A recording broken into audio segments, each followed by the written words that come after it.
Taib, Bismillahirrahmanirrahim. Assalamualaikum warahmatullahi wabarakatuh. Assalamualaikum solih-soliha. Alhamdulillah kita dapat bertemu kembali di mata pelajaran bahasa Arab pembelajaran secara daring untuk kelas 6. Alhamdulillah, walaupun dalam keadaan pandemi COVID-19 ini, setelah beberapa pekan kita lewati dengan pembelajaran secara daring, pada pekan ketiga ini kita dapat bertemu kembali dan mudah-mudahan tidak mengurangi daripada ghiroh belajar ananda semuanya untuk mempelajari bahasa Arab. Toyib, di pekan kemarin kita telah belajar tentang fi'il. Apa itu fi'il? Fi'il, kita ulangi ya. Fi'il adalah suatu kata yang digunakan untuk menunjukkan arti pekerjaan atau peristiwa yang terjadi pada masa atau waktu tertentu. Ya, kata kerja yang mempunyai waktu. Ada kaid waktu di dalamnya. Itu fi'il. Dalam satu kalimat fi'il, di dalamnya sudah mengandung beberapa unsur, di antaranya ada nama pekerjaannya, yang kedua ada pelakunya, yang ketiga ada waktunya. Ya, pelakunya disebut fa'il. Kita kemarin sudah mempelajari pelakunya disebut fa'il, ya. Contoh lafadz qoro'a. Ananda bisa lihat semuanya di sini. Lafadz qoro'a. Pada lafadz qoro'a ini mengandung 3 unsur di atas. 3 unsur yang ini ya. 3 unsur yang ini. Ada nama pekerjaannya, ada nama pelakunya, ada waktunya. Dan jika diartikan, lafadz qoro'a ini jadi dia seorang laki-laki telah membaca. Dia seorang laki-laki ini adalah kaid daripada pelaku, ya, atau fa'ilnya. Telah adalah kaid daripada waktunya, ya, dan membaca adalah kaid daripada nama pekerjaannya. Tayyib. Bapak harap kalian masih ingat dan memahami pembelajaran atau materi pekan kemarin. Dan untuk pekan sekarang, di pembelajaran daring ketiga, kita akan mempelajari tentang pembagian fi'il. Setelah kemarin kita mempelajari fi'il secara definisi, kemudian ciri-cirinya, ya sekarang akan lebih spesifik lagi. Karena fi'il terbagi menjadi beberapa bagian. Dan yang akan kita bahas adalah pembagian fi'il dari segi waktu. Thayyib. Fi'il dari segi waktu itu terbagi menjadi 3 bagian. Di antaranya ada fi'lul madhi. Yang kedua ada fi'lul mudhari.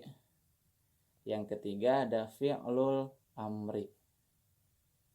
Apa itu fi'lul madhi? Apa itu fi'lul mudhari? Apa itu fi'lul amr? Kita akan mempelajari ini satu persatu. Thayyib. Untuk pembelajaran kali ini kita akan mempelajari secara global terlebih dahulu untuk masing-masing pengertian daripada pembagian fi'il yang 3 tadi. Untuk fi'il madhi yaitu kata kerja yang menunjukkan waktu lampau. Kata kerja yang menunjukkan waktu lampau itu adalah fi'il madhi. Ya, kalau waktu lampau itu berarti kaidnya telah atau sudah dikerjakan. Kemudian untuk fi'il mudhari yaitu kata kerja yang menunjukkan waktu sedang atau akan dikerjakan. Ya, atau kalau bahasa Arabnya zaman mustaqbal. Ya. Jadi kaid waktunya adalah sedang dikerjakan atau akan dikerjakan. Toyib, selanjutnya ada fi'lul amri, yaitu kata kerja yang menunjukkan waktu akan dilakukan. Tambahnya yaitu dengan adanya makna perintah pada fi'il amar. Ya, berarti kaidnya akan dilakukan karena setiap amar, setiap perintahan pasti belum dilakukan kan? Akan dilakukan. Duduklah, baru duduk. Seperti itu. Tayyib. Untuk secara umum kita sudah bahas 3 fi'il tersebut. Tapi lebih spesifik lagi kita akan mempelajari satu persatu. Untuk pembelajaran kali ini kita akan membahas fi'il madi saja. Tayyib. Fi'il madi dan cirinya. Tadi kita telah tahu bahwasanya fi'il madi adalah kata kerja yang menunjukkan waktu lampau dengan arti atau kaid sudah dikerjakan. Toyib. Nah, bagaimana cara kita bisa membedakan mana fi'il madi, mana fi'il mudhari, mana fi'il amar? Kita tahu bahwasanya untuk mengenal sesuatu atau menunjukkan sesuatu itu mesti ada cirinya yang menjadi pembeda daripada yang lain. Nah, untuk fi'il madi sendiri di antara ciri-cirinya yaitu fal madhi maftuhul akhiri abadan. Fi'il madi selamanya dipathahkan huruf akhirnya. Ya, dipathahkan huruf akhirnya. Tapi dengan kaid seperti ini.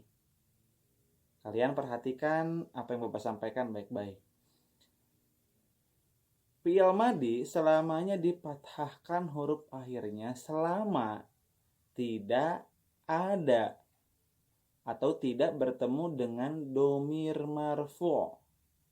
Domir marfu adalah kata ganti atau domir yang dirofakan. Domir kan kata ganti. Dirofakan merupakan salah satu i'rab daripada di tata bahasa Arab. Nah, Bapak ulangi.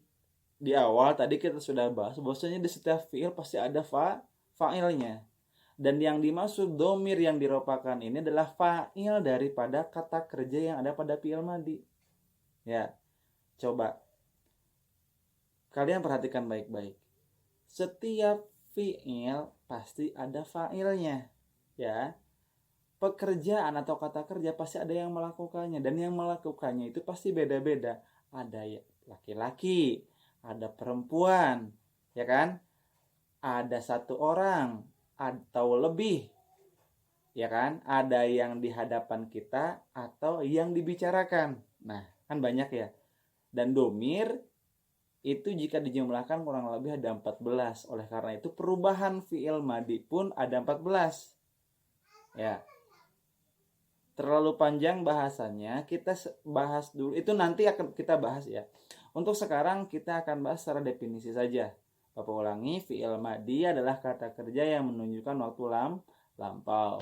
Kemudian cirinya adalah fathah huruf akhirnya. Misalkan lafad doroba. Lafad doroba di sini ya, doroba merupakan huruf asal ya. Karena fi'il madi itu semuanya huruf asal. Fi'il madi itu semuanya huruf asal fi'il madi. Ya. Dan huruf asal ini jika huruf akhirnya fathah berarti itu fi'il madi, dan fi'il madi adalah ciri huruf akhirnya itu fathah. Doroba huruf ba huruf terakhir dan barisnya adalah fathah. Makanya huruf lafaz doroba adalah fi'il madi. Seperti itu. Kemudian artinya yaitu doroba artinya dia seorang laki-laki telah memukul. Kemudian bagaimana keterangan yang tadi selama tidak bertemu dengan domir marfu? Karena jika telah bertemu dengan domir marfu, contoh dorob ta, atau kalian bisa lihat di sini ada lafad araftu. Ya, asalnya arofa, ya kan? kemudian bertemu dengan tu yang merupakan kaid atau ciri daripada domir marfu yang artinya ana atau saya. Dan jika diartikan araftu adalah saya telah mengetahui. Paham? Taib. Kurang lebihnya untuk penjelasan secara singkat tentang fi'il madi, Bapak kira cukupkan sekian. Terima kasih telah mengikuti pembelajaran daring ketiga kali ini dengan tema fi'il, khususnya fi'il madi. Mudah-mudahan ada yang bisa kalian terima dan bisa kalian hafalkan untuk kumpulan materi yang ada di buku kalian. Kemudian sebagai evaluasi, silahkan tulis jawaban daripada pertanyaan yang Bapak sertakan pada video ini. Yang pertama, apa definisi fi'il madi? Yang kedua, buatlah 3 contoh fi'il madi beserta artinya. Tugas dikerjakan dan ditulis di buku tugas bahasa Arab, kemudian tugas dikirimkan melalui grup tugas WhatsApp dengan diberikan nama. Taib, terima kasih. Alhamdulillah. Hamasa soleh solihah, sampai bertemu kembali di pembelajaran selanjutnya. Kita tutup sama-sama dengan bilang hamdalah. Alhamdulillahirabbil alamin. Doa ketua majelis. Subhanakallahumma bihamdika asyhadu an la ilaha illa anta astaghfiruka wa atubu ilaik. Assalamualaikum warahmatullahi wabarakatuh.